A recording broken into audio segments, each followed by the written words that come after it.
아, 오늘 본문의 제목은 나는 무엇으로 만족하겠는가? 나는 무엇으로 만족하겠는가? 라는 제목으로 함께 하나님의 말씀 나누도록 하겠습니다. 여러분 언제 가장 행복하세요? 네. 여러분 언제 가장 내가 이렇게 만족스럽다, 행복하다라고 이렇게 느끼시는지요? 많은 사람들이 요즘에 이제 과열되어 있는 게 잘 살았으면 하는 그 생각에 사람들의 관심이 많이 쏠려 있는 것 같아요. 지금보다 좀 더 잘 살았으면, 그래도 이 땅에서 한 번 사는 인생, 그래도 내가 해보고 싶은 거는 다 해봤으면, 후회 없이 내가 가지고 싶은 것은 다 가져봤으면 하는 그런 어떤 흐름이 많이 흘러가고 있는 것 같아요. 그 가치관 안에는 물질주의적인, 세속주의적인 그러한 가치관이 바탕이 돼 있죠. 여러분들은 언제 가장 행복하신가요? 언제 가장 내 인생이 지금 만족스럽다라는 그런 만족감을 느끼시는지요? 학생들이 원하는 학교에 입학을 했을 때, 얼마 전에 수능 봤는데 원하는 학교에 들어가면 행복할 수 있겠죠.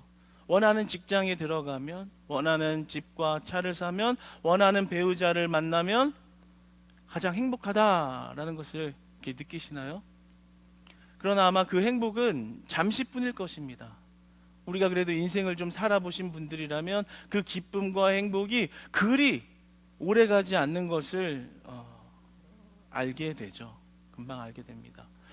그렇다면 우리의 인생의 진짜 행복, 변하지 않는 행복, 변하지 않는 그런 만족은 어디에 있는가라는 것이죠. 오늘 말씀은요, 우리가 가질 수 있는 것을 다 가지고 산다고 해서 행복할 수는 없다고 말합니다. 그리고 내가 원하는 것을 다 가지고서 누리고 모든 것들을 이렇게 소유한다고 해도 거기 그 끝에 행복이 있다고, 행복이 존재한다고 말하지 않습니다. 오늘 본문은 아쉽게도 아니다. 솔로몬의 고백은 헛되고 헛된 것이다 라고 말하는 것이죠. 무익한 것이다 라고 말씀을 하고 있습니다. 솔로몬이야말로 정말 원하는 것을 다 얻었던 사람이죠. 가지고 싶은 것은 다 가졌고, 누구도 범접할 수 없는 부와 명예와 지혜와 그리고 많은 소유들을 가지고서 부족함 없이 살았던 사람입니다. 그러나 그 모든 쾌락을 다 누린 후에 정말 행복했다, 내 인생이 너무 아름다웠다라는 고백이 나온다면 우리도 그러한 것을 쫓아야겠지만, 오늘 본문이 끝에 그 인생의, 솔로몬의 인생의 끝에 모든 것을 다 누렸던 인생의 끝의 고백은 그러한 것들이 무익하다, 헛되고 헛된 것이다 라고 이렇게 고백을 하는 것을 보게 됩니다. 오늘 본문 3절로 10절까지를 보면 그가 누렸던 쾌락의 내용들이 이렇게 쭉 열거가 이렇게 되어 있죠. 그런데 이 본문을 보면 하나님의 말씀임과 동시에, 영감되어진 하나님의 말씀임과 동시에 솔로몬의 이 체험으로 나온 계시의 말씀이에요. 그러니까 단순히 우리에게 명제적으로 알려주고 있는 어떤 논리적인 그런 설득의 말씀이 아니라, 솔로몬이 인생을 다 살아본, 누릴 거 다 누려본, 가지고 싶은 집, 가지고 싶은 궁궐 다 소유해본 그 사람의 끝자락에서 나온 경험을 통한 하나님의 말씀으로 우리에게 선포되어졌다는 것이죠. 그러니까 이 말씀이 우리 피부에 더 와닿는 거죠. 좀 더 잘 살았으면, 좀 더 건강했으면, 저 사람보다 좀 더 잘 살았으면 하는 그런 마음이, 거기에 행복이 있을 것만 같은 생각이 집중되어져 있는 오늘날의 우리들에게 그것이 행복이 아니라는 것을 체험적인 역사적 사실로 우리에게 영감된 하나님의 말씀으로 계시하는 것입니다.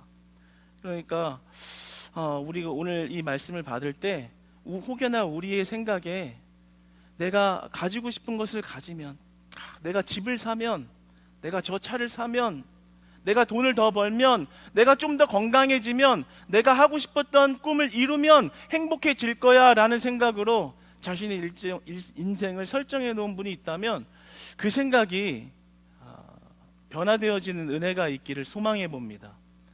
하나님으로 기뻐할 수 있는 우리 되기를 소망합니다.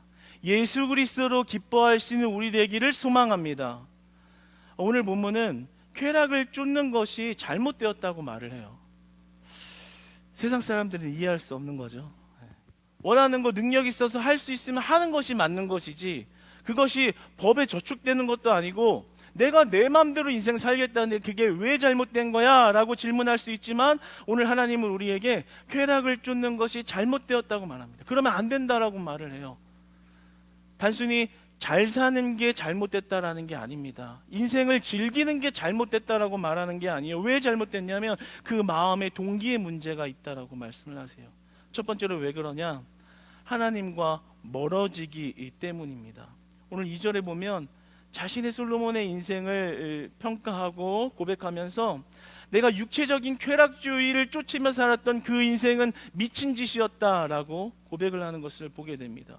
그 짓이 왜 미친 짓이었냐? 왜냐하면 그 쾌락을 쫓는 순간 하나님과의 관계가 멀어지기 때문이죠.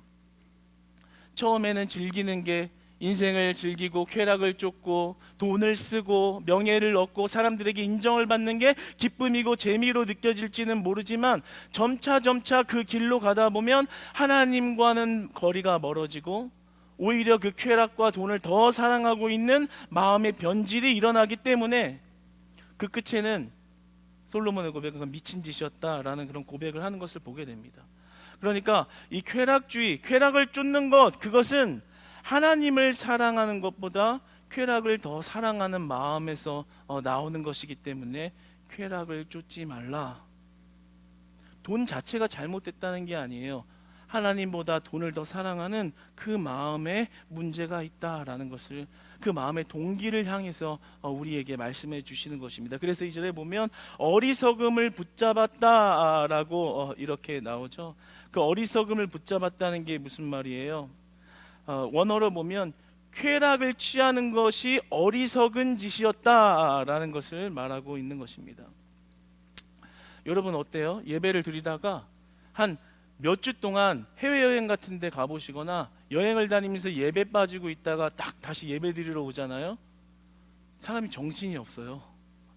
막 예배를 드리시던 분들도, 기도 성령이 충만한 사람들은 하나님의 은혜 손을 들고 막 그 감동과 은혜를 이렇게 하나님 안에서 누리고 있는데, 막 세상적으로 놀고 내가 하고 싶은 거 다 하고 즐기고 세상적인 생각만 하다가 딱 몇 주 있다가 교회 오잖아요. 먹먹해요. 갑자기 다른 사람이 돼 있는 거를 이렇게 보게 됩니다. 벌써 그 몇 주간만 쾌락을 쫓아도 하나님과 관계가 내가 이만큼 멀어진 것을 보게 됩니다. 일전에 저희 교회 다니던 청년이 있었는데요, 정말 순수한 청년이었어요. 신앙의 순수함이 있었던 청년이고 정말 예수님을 사랑하는 마음이 너무나 진실되다라는 것을 느낄 수 있었던 그런 청년이 있었습니다. 그런데 이제 뭐 성년이 되어서 나이를 먹고 그러면서 자기가 이제 좀 돈도 벌어보고 하고 싶은 거를 좀 하겠다고 이제 교회를 안 나오면서 열심히 돈을 벌더라고요. 그리고 세상에서 하고 싶은 것들, 자기가 사고 싶은 것들 열심히 하더라고요. 몇 년이 지나서 만났는데 좀 다른 사람이 돼 있더라고요. 뭐 사치품도 많이 하고 많이 모습도 변했고. 그런데 이제 예배를 안 나온 지 벌써 수년이 지난 거예요. 그 다음에 예배당 한번 나왔더니 하나도 말씀이 안 들어가고 그 다음부터 예배에는 안 나오더라고요. 왜 그래요? 쾌락을 쫓다 보니 가지고 싶은 것을 가지고 내가 하고 싶은 것을 하면서 살아야지 하나님보다 더 사랑하는 것이 생겼을 때 하나님과 거리가 아주 멀어져 버린, 그러니까 그가 아무리 돈 잘 벌고 사치품하고 좋은 차 타고 내 눈앞에 등장했지만 마음은 안 기쁜 거예요. 마음이 슬펐습니다, 되게. 네, 그 친구 참 기도하면 울던 친구고 예수님 이름만 나와도 고개를 떨구던 울던 청년이었는데 지금은 예수님 얘기하면 그냥 허허허 웃기만 하고 전혀 무슨 딴 세상 얘기하는 것 같이 복음이 받아들여지지 않는 그런 마음판을 봤을 때 그가 가지고 있던 그 사치품 화려한 모습 하나도 좋아 보이지가 않더라고요. 어떻게 저 영혼이 다시 예수님의 은혜의 영역에 들어올까? 어떻게 다시 예수님 없이는 못 살겠다고 고백하던 그 순수한 신앙의 모습으로 돌아올 수 있을까? 오히려 더 안타깝고 걱정이 되고 기도가 나오더라고요. 여러분, 오늘 본문이 딱 그런 것을 말하고 있는 거예요. 여러분이 돈 더 잘 보고 싶고, 기도해가지고 지금보다 더 큰 평수로 이사가고 싶고, 내 자녀가 더 사람들에게 인정받는 잘 나가는 자리로 갔으면 좋겠고, 그래서 기도하고 있다면 그 기도의 방향은 잘못됐다라는 거예요. 그것 자체가 잘못된 것이 아니라 하나님 없이, 하나님을 떠나 그저 내 인생이 잘 됐으면 하는 그 마음 안에는 하나님을 사랑하는 마음과 거리감이 있다는 것을 오늘 본문이 말씀해 주고 있는 것입니다. 여러분, 우리가 하나님보다 더 사랑하는 것이 없기를 소망합니다.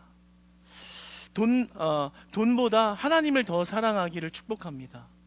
여러분이 가지고 있는 꿈보다 하나님의 꿈이 더 커 보이시기를 주님 안에서 축복합니다. 여러분이 가지고 싶은 큰 집보다 교회가 잘 되는 것이 더 기쁜 마음으로 다가오는 은혜가 회복되시기를 주님 안에서 축복합니다. 정말 그 천령 안타까웠거든요. 하나도 좋아 보이지가 않더라고요. 자기는 벤츠 끌고 왔다고, 벤츠라 좀 그런데 네, 벤츠 끌고 왔다고 자랑하고 그러는데, 벤츠 탄 사람들 오해하지 마세요. 여기 없어요. 네. 마음 안에는 슬프더라고요. 너무 멀어진 것 같다. 저 청년에게 어떤 기회가 올 때가 언제일까 오히려 기도하게 되더라고요. 여러분, 그러니까요, 이제부터 너무 돈 욕심 가지지 마시고 하나님 욕심 내시기를 축복합니다. 하나님 사랑하는 마음, 왜 나에게 하나님 사랑하는 마음이 없을까 돌아보시고, 여러분들이 좋아하는 것, 헛된 우상, 돈, 명예 다 내려놓으시고 하나님을 사랑하는 자리로 나오시기를 축복합니다. 우리가 하나님을 꽉 붙들 때 은혜가 있는 거예요. 저녁까지 이렇게 예배 드린다고 나와서 돈보다 하나님을 사랑합니다, 나의 육신의 안식보다 하나님 안에 안식이 있습니다 라고 고백하며 예배 드리는 이 현장에 은혜가 있는 줄 믿으시기 바랍니다. 어려운 시간을 내서 헌신하는 그 자리에 은혜가 있는 것이고, 부족하더라도 하나님께 나아가려고 하는 그 마음의 동기를 하나님은 보시고 축복하신다고 말씀하십니다. 솔로몬이 이렇게 얘기하는 거예요. 헛되고 헛되도다, 미친 짓이었다. 왜 나의 인생에 내가 쾌락을 쫓던 데에 왜 나는 하나님보다 쾌락을 더 사랑했을까? 내 인생의 끝자락에 가서 하나님 없이 비참한 모습을 하고 있는 나의 모습을 보니 내 젊은 날에 잘 나가던 그 모든 시절은 미친 짓이었구나, 헛된 짓이었구나. 중창단, 찬양팀, 찬양을 준비하면서 정말 세상의 헛된 욕심을 쫓아가는 자리에 있는 것이 아니라 찬양을 준비하는 거룩한 제단에 올라온 그 발걸음을 하나님이 기뻐하신다라는 거죠. 그렇게 하나님께 가까이 나아가는 그 모습 안에 은혜가 있다라는 것입니다. 여러분, 우리가 하나님을 사랑하는 마음을 키워달라고 주 앞에 매달리는 그런 기도가 회복되시기를 축복합니다. 여러분, 마음의 동기에 문제가 있다는 거예요. 어떤 마음의 동기에 문제가 있냐면, 오늘 본문 말씀에 보면 나를 향하는 그 마음에 문제가 있다고 말을 합니다. 4절로부터 8절까지를 보면 솔로몬이 쾌락을 누리면서 경영하였던 일들을 기록하고 있거든요. 무엇을 얻었다, 무엇을 얻었다 계속 나오잖아요. 무엇을 누렸다. 근데 4절에 보면 그 모든 크게 경영한 일들이, 사업을 크게 벌렸던 그 일들이 나를 위하여 했다고 나옵니다. 그렇게 잘 살고 모든 것을 누리는 것 자체에 문제가 있는 것이 아니라 그 마음의 동기가 어디에 있어요? 나를 위하여 있었다라는 거예요. 그게 문제가 있었다라는 거예요. 포도원을 가꾼 것, 여러 동산과 과원을 가졌던 것, 과목을 심었던 것, 수목을 가꿨던 것, 노비를 샀던 것, 소와 양떼를 누리고 은금, 보배, 보화와 처와 첩들을 누렸던 모든 많은 것들의 동기가 나를 위하여 했다라는 거죠. 바로 거기에 문제가 있다라는 것입니다. 요즘에 다 그러죠. 다른 사람들 잘못돼도 나만 잘 되면 돼. 경제가 아무리 어려워서 빈곤한 사람들과 망한 사람들이 속출해도 일단 나만 살면 돼. 나만 잘 되면 돼. 다른 사람 어려운 거 그렇게 중요하지 않아. 중요하지. 그런데 일단 나만 잘 되면 그건 그 다음에 생각할 문제야. 많은 사람들이 이렇게 생각하는 것 같아요. 그런데 나를 위하여 먼저 했던, 하나님을 위하여가 아니라 나를 위하여 행동했던 그 마음의 동기에 문제가 있다라고 말씀을 하십니다. 여러분, 진짜 행복이 어디에 있을까요? 진짜 행복이 어디에 있을까요?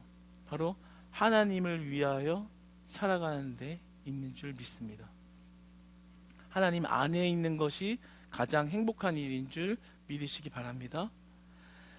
아담과 하와, 요즘에 창세기를 나가면서 에덴 동산에서 왜 타락이 일어났어요? 선악과를 먹었기 때문이잖아요. 그런데 내가 되고 싶은 건, 내가 갖고 싶은 것을 잡는 순간 저주와 사망의 땅으로 쫓겨나는 그런 일들을 보게 됩니다. 그런데 하나님께서 그 선악과만 빼놓고 사실 다 누리게 하셨잖아요. 모든 것을 다 누리게 하셨다는 말이에요. 그러니까 진짜 행복은 하나님의 말씀에 순종하는 데 있는 거예요. 내가 갖고 싶은 것을 가졌다고 행복한 것이 아니라 하나님이 하라는 것을 하고 하나님이 하지 말라는 것을 안 할 때 그 안에 진짜 행복이 있다라는 거죠. 그 안에 하나님이 모든 것을 누리게 하셨다라는 거죠. 그 안에 영원한 생명을 소유하게 하셨다라는 거예요. 그 하나님을 믿고 따라가는 데에 꺼지지 않고 깨지지 않는 행복이 있다라는 것을 우리에게 말씀하고 있는 것입니다. 여러분, 이제부터는요, 우리가 나를 위해서 살려고 하는 마음을 내려놓으시고 주를 위해서 사시기를 축복합니다. 나를 위해서 살지 말고 주를 위해서 살아갈 때 그 안에 행복이 있다라고 말씀하십니다. 내가 주를 위하여 죽으리라 라고 하는 그 십자가를 짊어질 때 살 수 있다고 말씀하시는 거예요. 그러니까 우리는 세상의 쾌락주의와 그리고 물질주의적인 가치관이 아주 팽배한 이 시대에 거기에 흡수되어져 가면 안 돼요. 오히려 반대로 나와야 되는 거예요. 오히려 주를 위하여, 영혼을 위하여, 교회를 위하여, 하나님 나라 확장을 위하여 살아갈 때 그 모든 수고와 헌신과 빚도 없이, 이름도 없이, 명예도 없이 살아가는 그곳에 행복이 있다라고 말씀하십니다. 여러분, 그 행복을 누리고 계십니까? 아마 우리 성도님들은 그 행복을 알기 때문에 이 자리에 나와 계신 줄 믿습니다. 그렇다면 이제 우리가 그 행복을 온전히 누리면서 살아갈 수 있는 자들 되기를 원합니다. 영광의, 사람들이 볼 때 빛나는 자리가 아니라요, 하나님을 위한 자리로 나오시기를 축복합니다. 내가 사람들에게 인정받을 수 있는 자리가 아니라 주님이 인정해 주시는 자리로 나오시기를 축복합니다. 여러분, 우리가 언제가 가장 위기일까요? 언제가 가장 이렇게 하나님 없이 살아가게 되는 때라고 말할 수 있을까요? 그것은요, 오늘 본문은 평안한 때가 문제라고 말합니다. 근데 우리는 이렇게 얘기하죠. 하나님, 지금 어려우니까 평안하게 해주시면, 내 경제적인 상황이 좀 안정되면 내가 행복할 것 같아요. 바꿔주세요. 잘 되게 해주세요. 이렇게만 기도한단 말이에요. 그런데 오늘 본문은요, 4절에서 8절에서 말하는 것은 오히려 평안한 때가 위기라고 말해요. 평안한 때가 위기라는 거예요. 왜냐하면 솔로몬이 가장 평안했을 때 하나님을 멀리했기 때문이죠. 솔로몬이 사람들의 영광을 차지하고 있을 때 하나님과 적대감을 가지고 있었기 때문인 것입니다. 집과 포도원과 동산들을 소유하고 소와 양떼를 소유하고 있을 때 가장 하나님과 멀어졌었기 때문입니다. 솔로몬이 얼마나 호화롭게 살았어요. 열왕기상 7장 1절에서는 그 집들, 자기 궁전들을 13년 동안이나 걸려서 호화롭게 사치스러운 생활을 했다라고 기록하고, 소와 양떼의 소유를 많게 하였다는 것은 그의 재산이 얼마나 대단했는지를 말해주고 있는 것이거든요. 그런데 그 평안한 때가 영적으로 보면 저주의 때라는 거예요. 영적으로 보면 사망의 때라는 거예요. 그러니까 우리가 내가 볼 때 평안하려고 너무 애쓰고 기도하지 마시라는 거예요. 평안한 때가 가장 위험하기 때문이죠. 나를 위하여 살게 되기 때문입니다. 그런데 오히려 어려운 때가 은혜의 때입니다. 어려운 때가 은혜의 때입니다. 한번 여러분, 우리 입술로 고백해 봅시다. 어려운 때가 은혜의 때입니다. 여러분, 이번 주에 놀라운 일이 있었어요. 정말 어디 가서 들을 수 없는 일이죠. 오늘 2부 예배 때 말씀해 주셨지만 저도 그 자리에 있었거든요. 카페 오픈하고 이틀째 된 날 어떤 분이 찾아오신 거예요. 할머니가. 그래서 전대를 이렇게 전대 맞나? 전대를 차고 배낭을 메고 캐리어를 들고 이렇게 오신 거예요. 그래서 막 교회 이곳저곳을 물어보시더래요. 그래서 우리 간사님이 이제 교회를 정탐하러 오신 분인가, 뭐 교회 해코지 하려고 오신 분인가, 돈 달라고 이렇게 뭐 요구하려고 오신 분인가, 좀 이렇게 의심의 눈초리로 본 거예요. 자꾸 뭐 교회 뭐 컴퓨터를 써야겠다, 어디 절로 가야겠다, 자꾸 이렇게 얘기를 하시니까 이해가 되죠. 그러더니 2층에 이렇게 가야겠다, 예배당으로 그랬다는 거예요. 그래서 막 어둑어둑한데 막 이렇게 올라가겠다고 하니까 또 집사님 한 분은 이렇게 따라 붙어서 무슨 짓 안 하나 이렇게 간사님을 보호하려고 그렇게 올라갔대요. 근데 올라갔는데 거기서 이렇게 딱 주머니 안에 있는 배 앞에, 전대 앞에 있는 이렇게 돈 봉투를 꺼내시면서 500만 원을 헌금하시면서 무명으로 헌금해 달라고 하면서 전도하는 데 사용해 주세요. 전도하는 데 사용해 주세요. 이러면서 그 500만 원을 헌금하고 가셨다는 거예요. 신기하잖아요. 감사하잖아요. 놀랍잖아요. 여러분, 우리 교회가 지금 외부에서 보면 이렇게 지금 돈 없는 교회인 줄 알겠어요? 돈 되게 많은 교회인 줄 알 거예요. 동탄마음에 광고했더니 그 댓글 중에 하나를 이렇게 써놨더라고요. 와, 저기 막 조명이 막 꽉 있고 막 길고 막 빛나고 멋지던데, 와, 진짜 화려하고 멋지네요. 그런 비슷한 말의 댓글이 있었거든요. 그러니까 밖에서 지금 우리 교회를 보면 와, 화려하게 인테리어 다 해놓고 돈이 부족할 것 같다는, 돈이 없을 것 같다는 생각은 못하죠. 근데 내가 그 할머니 입장에서 한번 생각을 해봤어요. 내가 할머니라면 500만 원 가지고 들어왔다가 다시 나갈 것 같아. 좀 더 어려운 옆에 상가교회를 차라리 100만 원씩 뿌려서 이렇게 돕자, 그런 생각도 할 것 같아요. 근데 바로도 아니고 10분 15분을 계속 사람들 안 보이는 데서 헌금을 하려고 유년부에도 들어갔다가 저기도 들어갔다가 컴퓨터 어딨냐고 물어봤다가 그렇게 하시면서 결국에는 그 헌금을 하고 가셨다는 거. 정말 우리 지금 전도 헌금이 필요했거든요. 전도 헌금이 똑 떨어져 가지고 전도가 헌금이 진짜 필요한 상황이었는데 하나님이 보내셨다라는 거예요. 그래서 참 감동이 됐던 게, 하나님이 우리 교회와 함께 하시는구나. 하나님이 지금 우리의 이 사역과 예배 가운데 함께 하시는구나. 은혜가 있는 거예요. 어떻게 이런 일이 일어나겠냐고요. 그렇게 놀라지도 않으신 것 같아요. 그러려니 뭐 세상 살아보니 이런 일 한 번씩 있지 뭐 이런 거예요. 기적이에요, 기적. 여러분, 놀랄 때 좀 놀래야지. 이렇게 감정들이 메말라가지고 내가 오해가 되잖아요. 우리 집사님들이 지금 마음이 안 좋으신가? 500만 원 헌금했다는데 기분이 불쾌하신 것처럼 느껴지잖아요. 그러지 마세요. 놀랄 일은 놀래고 하나님께 영광의 박수를 한번 올려드립시다. 할렐루야, 할렐루야. 하나님께서 우리 크리스찬 교회에 함께 하심을 믿으시기 바랍니다. 여러분, 하나님이 보내신 거예요. 그걸 제가 눈으로 보니까 믿겨지지가 않는 거예요. 근데 이게 바로 은혜라는 거예요. 어려운 때 은혜가 있다라는 거예요. 돈 많아가지고요, 5천만 원 5억씩 하면서 어깨 피고 떵떵거리면서 자기를 나타내는 그런 모습보다는 어려운 환경 가운데서도 하나님이 우리를 돌보시고 하나님을 위해서 희생하는 그런 모습 가운데 함께 하시고 도우신다는 걸 알게 하시잖아요. 그러니까 우리가 세속적인 그런 가치관을 가지고 따라가지 않아도 우리가 하나님을 잘 따르고 있으면 하나님이 먹히시고 하나님이 입히시고 하나님이 채우신다는 겁니다. 여러분의 자녀를 그렇게 양육하시기를 축복합니다. 너 쟤보다 공부 더 잘해야지, 쟤보다 더 학원 많이 다녀야지, 쟤보다 점수가 낮으면 더 밤새서 쟤보다 더 잘해라.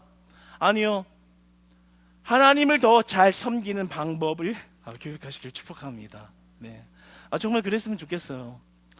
이런 살아있는 놀라운 간증과 기적들이 우리 크리스찬 교회에 차고 넘치시기를 축복합니다. 그러니까 하나님께서는 평안한 때를 더 주의하라고 말씀하시고, 어려운 때에 하나님만 의지하는 그 마음의 중심이 살아있을 때가 더 은혜라고 말씀하세요. 그러니까 어려우신 분들, 지금 어려워서 경제적인 문제로 허덕이시고 직장 문제로 마음이 궁핍하신 분들이요, 하나님만 의지하는 은혜의 때로 만들어 가시기를 축복합니다. 은혜의 때로 만들어 가시기를 축복합니다. 하나님, 나 가진 것이 없어요. 그래서 나 하나님만 의지할래요. 주만 바라볼지라, 주만 바라볼지라. 그렇게 고백할 때 그 삶을 하나님이 온전히 이끌어 가시는 은혜가 있다는 겁니다. 반대로 평안하신 분들, 그냥 그럭저럭 잘 먹고 잘 살만해서 별 걱정이 없으신 분들은 주의하십시오. 내가 하나님을 얼마나 열망하며 있는가? 하나님을 나를 위하여 살고 있지는 않은가? 나는 주를 위하여 살고 있는가? 오히려 더 경계할 때는 내가 평안할 때라고 말씀하십니다. 말씀을 맺겠습니다. 9절에서 11절을 보면 솔로몬이 굉장한 창성을 받고 그리고 그 모든 것들을 누리고 지혜도 떨어지지 않았다고 말합니다.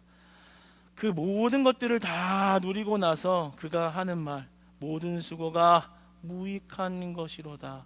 헛되고 헛되도다. 결론 내줬잖아요. 말씀이 결론을 내줬잖아요.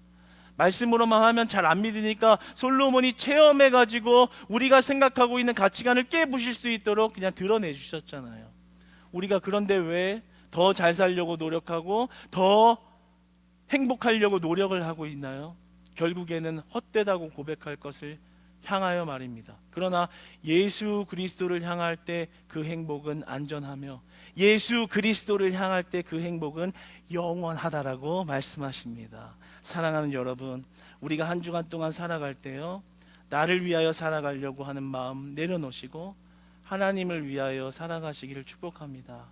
그 마음 안에 진짜 행복이 있다라는 것을 경험하시고 예배에 이제 나올 때마다 그 은혜가 차고 흘러 넘쳐서 찬양하는 것이 기쁘고 기도할 때 기도의 문이 활짝 열리고 말씀을 들으면 하나님의 음성이 들리고 내 삶을 변화시키시는 하나님이 여러분의 디테일한 삶의 순간순간과 장소에 함께 하시는 놀라운 역사가 어려운